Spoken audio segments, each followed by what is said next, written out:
hoje para frente. Como seria essa escola de uma maneira rapidamente descrita? O que seria essa escola moderna? O que ela teria ou deixaria de ter?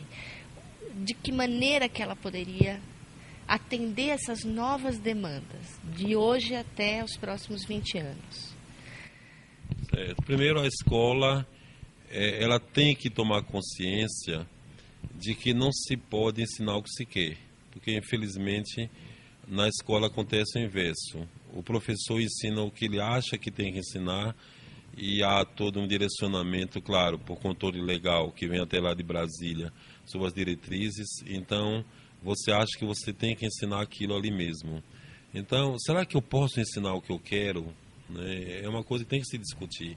Inclusive, os professores fazem muito essa história. Eles pegam, né, um programa, um projeto que eles têm que levar à frente, mas eles sempre adaptam a sua formação, a sua competência e aos seus interesses pessoais. Isso é uma coisa que eu sempre refleti como professor. O professor não pode ensinar o que quiser. E quem é que vai dizer o que é que eu tenho que ensinar? Isso, para mim, é o nó górdio de uma escola diferente.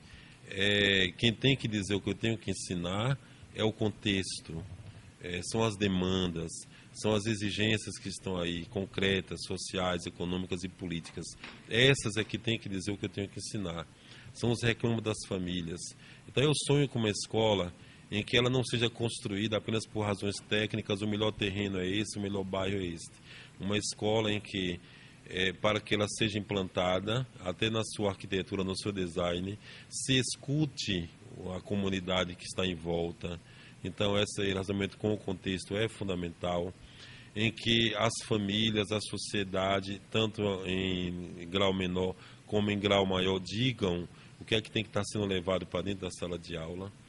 Eu acho que tem que se estar atento também numa filtragem dentro da escola, né? Mesmo havendo essas falas, fazer uma certa filtragem para não chegarmos ao imediatismo, ao pragmatismo, e em que você também seja capaz de introduzir ali aquilo que hoje, infelizmente, o capitalismo está cobrando, a sociedade está cobrando, e que numa competição, numa competitividade instalada na sociedade, o aluno vai ter que responder depois. Então, isso tem que ser salvaguardado pela escola.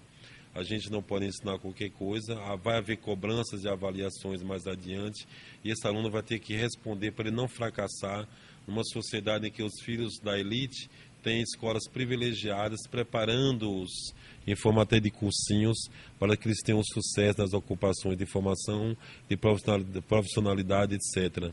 Então, a gente tem que somar essas demandas concretas, sociais e de contexto, com essas exigências que a gente tem que colocar e permear para que o aluno saia bem preparado e os filhos do povo tenham chances concretas, né, nas disputas que se estabelecem numa sociedade neoliberal, competitiva, da qual não podemos fugir.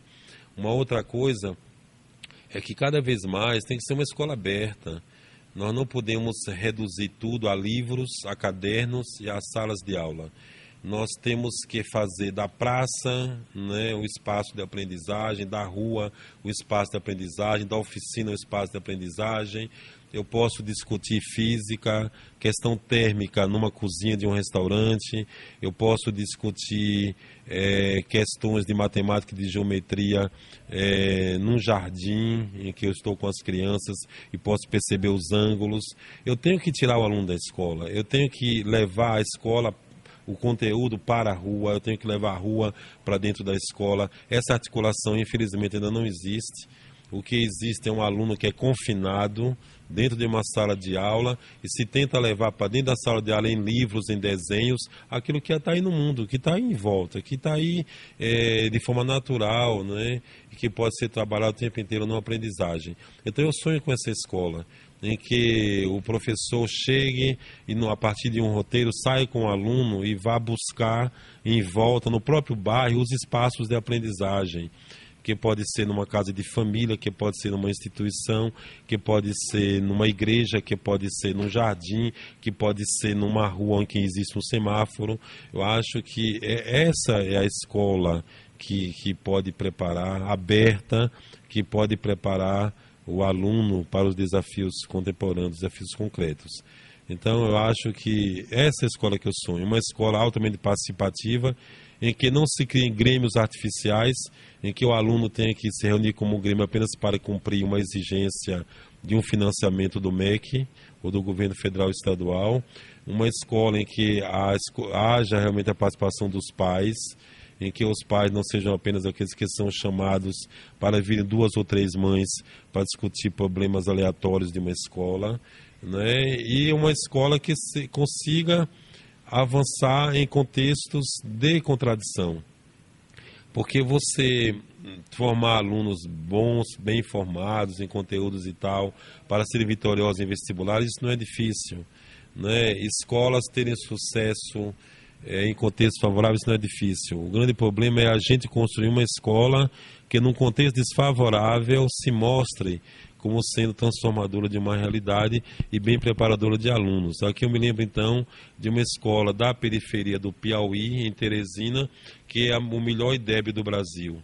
Numa favela, sem computadores, mas em que as famílias, os professores, os alunos conseguiram construir, né, uma proposta de ensino altamente contextualizada, sem deixar de lado os desafios, as exigências concretas da avaliação que se estabelece na educação nacional. Então eu sonho com uma escola assim, eu acho que a gente vai chegar lá um dia.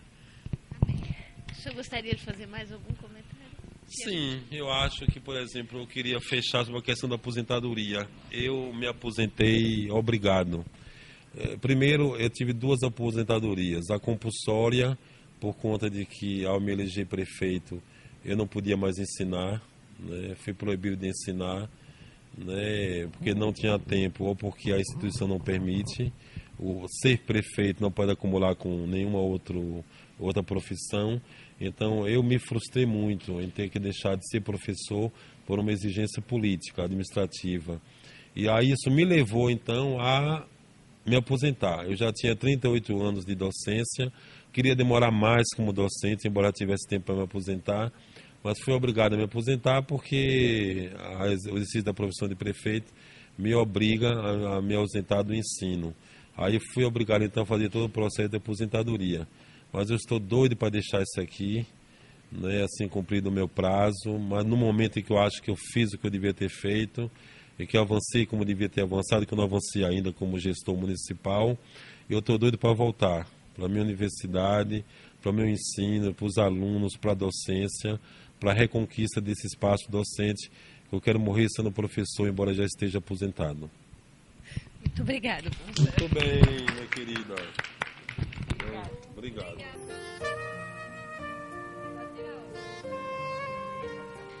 Nós gostaríamos de agradecer a oportunidade que a professora Lilian nos proporcionou ao convidar para fazer esse trabalho de entrevista. Gostaríamos de agradecer ao nosso cameraman, Tiago. Gostaríamos de agradecer ao professor Paulo, que se dispôs a estar aqui com a gente. Gostaríamos de agradecer ao Instituto Federal de Educação, Ciência e Tecnologia de Senhor do Bonfim, que com essa formação, licenciatura em Tecnologias da Informação e Comunicação, uniu essas garotas e nos uniu aqui nesse trabalho. Muito obrigada a todos.